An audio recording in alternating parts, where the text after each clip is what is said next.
નમસ્કાર દર્શક મિત્રો, બોટાદ દસ્તક ન્યૂઝમાં આપનું હાર્દિક સ્વાગત છે। હું છું એલડી મકવાણા। આપ જોઈ રહ્યા છો બોટાદ દસ્તક ન્યૂઝ। હવે પછીના સમાચાર વિગતવાર। બોટાદના કાનિયાડ ગામે હત્યા બાદ આત્મહત્યાની ઘટના। ઝઘડા બાદ પતિએ પત્નીને મોતને ઘાટ ઉતારી બાદમાં ટ્રેન નીચે પડી આત્મહત્યા કરી।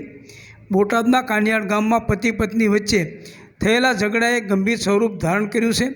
આ ઘટનામાં પતિએ પત્નીની હત્યા કરી અને પછી પોતે આત્મહત્યા કરી લીધી છે।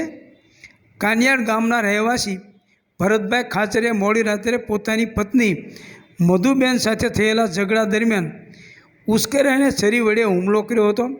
હુમલામાં મધુબેનનું મૃત્યુ થયું હતું। હત્યા કર્યા બાદ ભરતભાઈ ઘરેથી ફરાર થઈ ગયા હતા।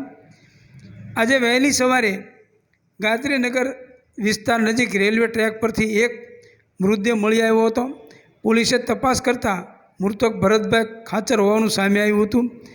પ્રાથમિક તપાસમાં જાણવા મળ્યું હતું કે તેમણે ટ્રેન નીચે પડીને આત્મહત્યા કરી હતી। પોલીસે ઘટના સ્થળે પહોંચીને તપાસ શરૂ કરી છે।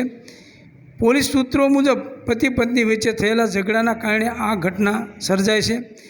પોલીસ હવે ઘટનાનું અને ઝઘડાનું ચોક્કસ કારણ અને અન્ય પાસાઓની તપાસ કરી રહી છે। સૌજન્ય દિવ્યા ભાસ્કર, બોટાદ દસ્તક ન્યૂઝ, એલડી મકવાણા, બોટાદ।